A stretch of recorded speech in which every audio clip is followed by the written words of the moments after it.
قولي لنا ايه النهارده؟ احنا عايزين قصه حلوه قوي من حواديتك الجميله. انا النهارده احكي لكم قصه حلوه قوي اسمها قصه اين المروءه. أين المروءة؟ تعالوا بينا نسمعها.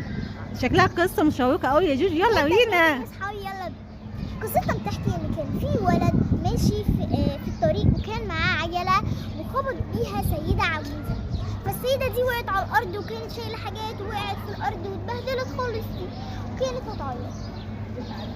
فالولد بص عليها وقعد يضحك تشوفوا وقع ازاي، قعد يضحك عليها. حاجه وحشه قوي يا جوجو.